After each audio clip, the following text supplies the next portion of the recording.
In 2026, high above the skyline of Barcelona, a massive crane slowly raised a glowing star to the very top of the Virgin Mary Tower at the Sagrada Familia. The moment it was set in place, history was made. After 144 years of construction, the basilica officially became the tallest church in the world. But this isn't just a church, it's a project that has spanned generations. Construction first began in 1882 under the direction of the visionary architect Antoni Gaudí. What started as a traditional design soon evolved into something far more ambitious, something the world had never seen before. Over the past century, the structure has faced challenge after challenge. It lived through 2 world wars, survived the Spanish Civil War, which destroyed most of the original designs, and even endured a global pandemic that brought construction to a halt.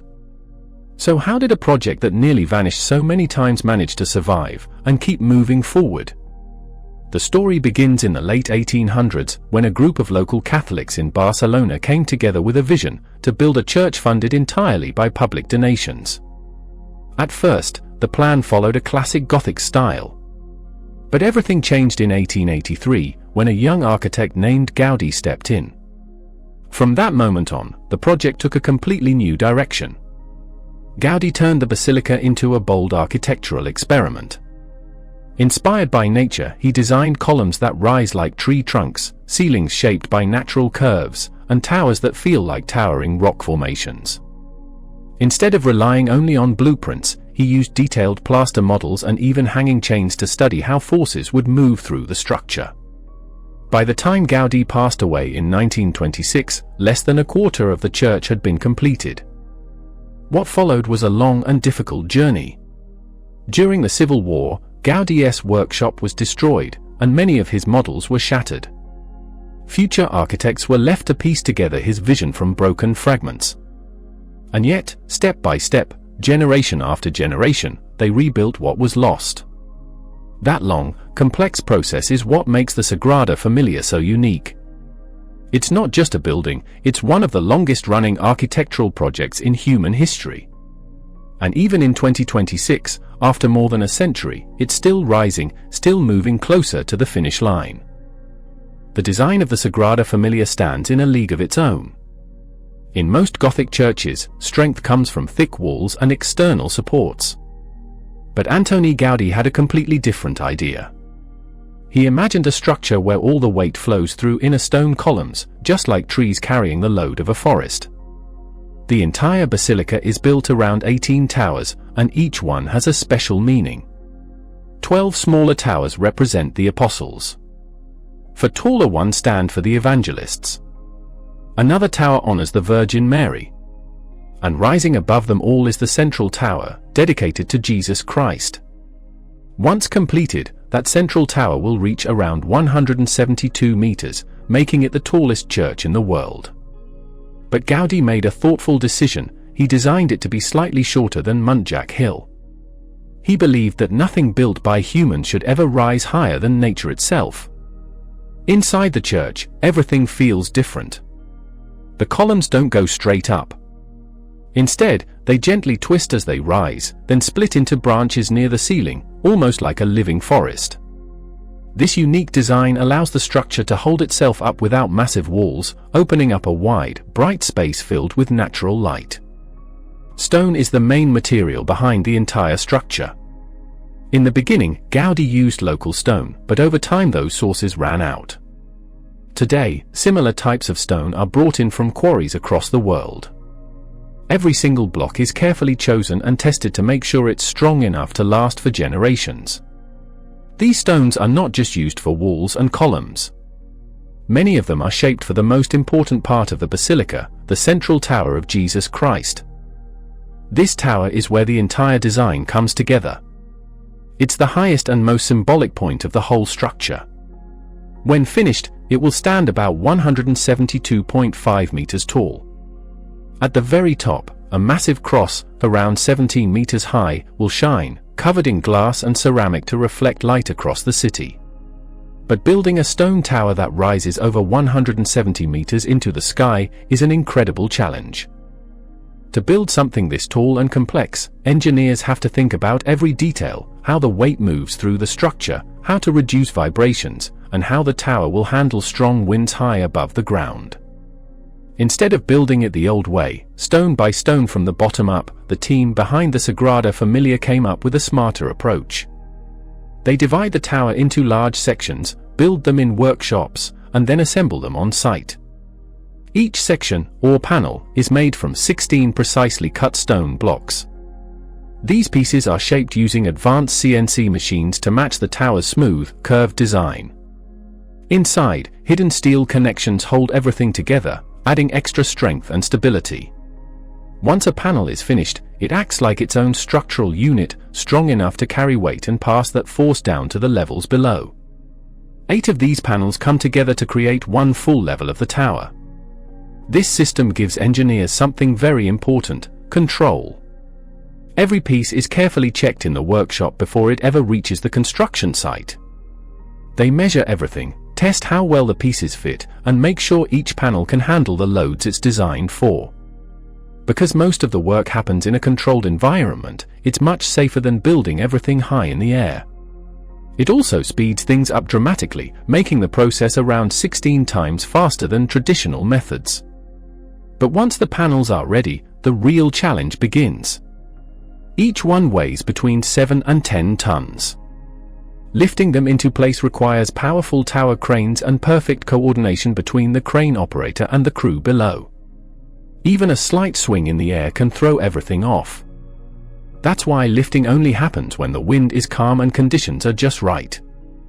When a panel is finally moved into position, the margin for error is incredibly small, about 1 millimeter. If anything doesn't line up perfectly, workers have to adjust it right there on the spot. Every movement is slow, careful, and controlled. The team constantly watches, signals, and fine-tunes the position to keep the panel steady. Only after everything is perfectly aligned and securely fastened does the panel become a permanent part of the tower, locking into place and continuing the rise toward the sky. Only after every connection is fully tightened and carefully checked does a panel become a permanent part of the tower, locking into place and safely passing its weight down through the structure. But one of the biggest challenges in building the Sagrada Familia isn't just lifting heavy pieces, it's shaping them. Unlike traditional buildings with straight columns, the columns here constantly change form as they rise. A single column might start as a hexagon at the base, slowly shift into an octagon, and then split into multiple branches near the ceiling, just like a tree spreading its limbs. Creating stone pieces with shapes like that is no easy task. It starts at the quarries, where massive blocks of stone are cut directly from rock faces using modern equipment. These raw blocks, often weighing tens of tons, are then transported to specialized workshops. But not every piece makes the cut. Each block is carefully tested for strength, internal structure, and even color. Only the ones that meet strict standards are used, ensuring both durability and a consistent look across the entire building. From there, the stone moves into the precision cutting stage. Using detailed 3D digital models, machines shape each block into complex curves and twisting forms with incredible accuracy. But machines don't do it all. Skilled workers step in afterward, refining every surface by hand. They smooth out tiny imperfections and make sure each piece fits perfectly with the others. Thanks to this mix of advanced technology and human craftsmanship, what once took weeks can now be done in just a few hours. Still, another major challenge remains: movement. Stone is incredibly strong when it's being compressed, but it doesn't handle side-to-side motion very well. At great heights, wind and even small vibrations can create serious stress on the structure. That's why controlling vibration has become one of the most important parts of the modern design. To solve this, engineers added something you can't even see. Inside the stone panels, a high-strength steel system runs through the structure. This hidden framework ties everything together, giving the tower the flexibility and strength it needs to stand tall against wind, movement, and time. Steel bars and tension cables run through each stone module, linking the panels together vertically. Once these cables are tightened, the individual stone pieces stop acting like separate parts. They behave like one solid, unified structure. It creates something very unique, a system that looks like traditional stonework, but performs more like a single monolithic body, with far greater control over stress and force.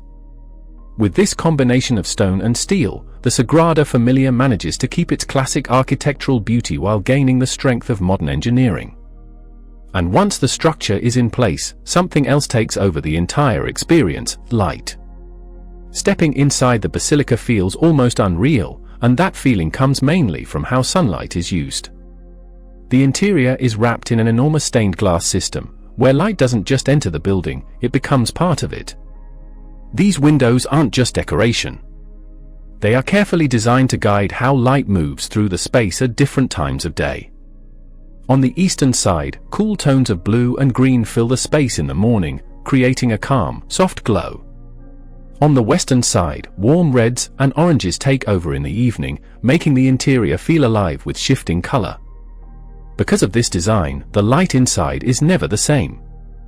It changes throughout the day, turning the entire basilica into a living artwork made of color and motion.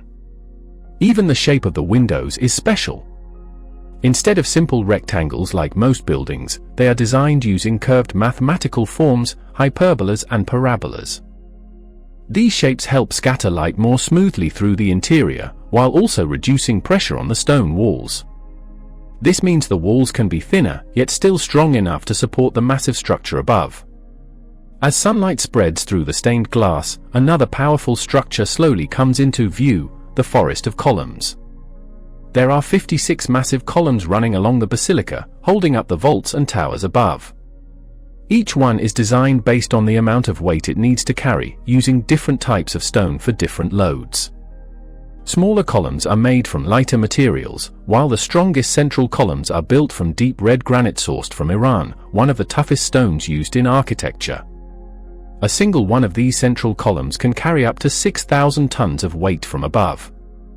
After more than 100 years of continuous construction, the Sagrada Familia is now reaching one of the most important and symbolic moments in its entire history.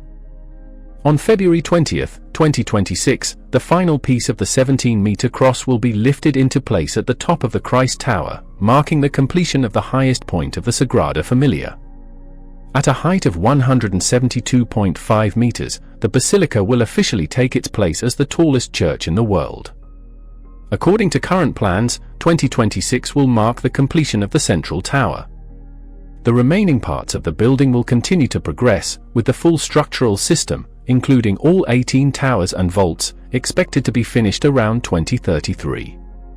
After that, the final phase will focus on detailed decoration and sculptural work, likely extending toward the mid-2030s. In total, the project will have stretched across more than 150 years of continuous construction. The Sagrada Familia is one of the rare buildings in the world shaped by multiple generations. The original craftsmen from the late 1800s could never have imagined that their work would still be carried forward more than a century later.